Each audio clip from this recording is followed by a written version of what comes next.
All right, let's talk about Harvard this morning, shall we? Because a liberal student there, Sandra Cohn, has penned a piece which is raising the eyebrows of a number of individuals this morning. She had written a piece around the idea that we should get rid of academic freedom in favor of academic justice. She is sick and tired there at Harvard of dealing with research that comes out, which may counteract her own viewpoints of life. She can't stand when academic research comes out that doesn't support her liberal ideology.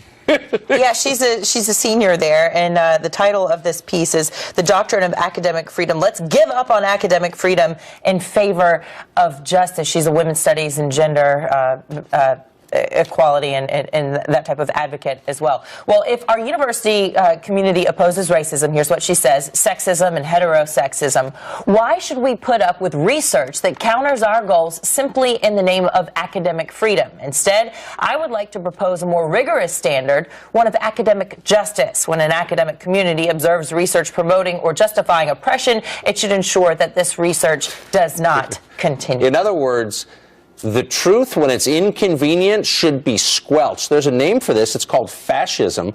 And what's amazing is this girl is a senior, as you just said. This is the fruit of a Harvard education. After 4 years at Harvard, you conclude, or she has, that the truth, when inconvenient, ought to be suppressed. If she had absolute power, how many people would die? Many. Well, what's interesting is that one of the pieces is she talks about specifically with some research that came out of the university from one professor around rape and how women, this professor said, they should be more modest, and that would stem rape. Stop rape because women need to be a little bit more modest. She took umbrage with that, as I think many people would, that it was somehow a woman's fault to be raped. And she said we should rally. Students should rally and make sure that this professor never gets published at this university again. What's wrong with rallying? That's what a university system does, right? A free-for-all of ideas. Right, so women who wear sexy lingerie or wear a short skirt deserve to have sex taken from them, stolen from them.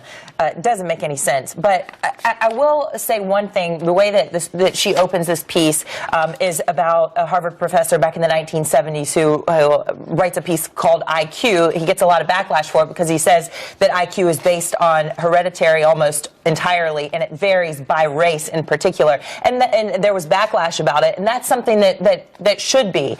But this seems just ridiculously extreme to get rid of academic freedom and instead have academic justice. Again, this is what fascism looks like. I mean, the point of a university of free inquiry is to get to what is true, not to what makes you feel good, not to what's expedient or useful politically in the moment, but to what is absolutely true based on science, the scientific process. That's the whole point.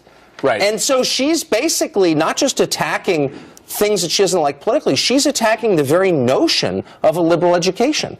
Right. It's scary. The free flow of ideas. You can have disagreement. You can rally and say that you disagree with it, but then to make sure that a professor is never published again by the university press, this academic research is then squashed. The whole point of tenure is, right, we have tenure in college, the whole point is professors can say things that are unpopular but are true, and this is a safe place for them to do it. And she's basically saying, and I think a lot of people on the left feel this way.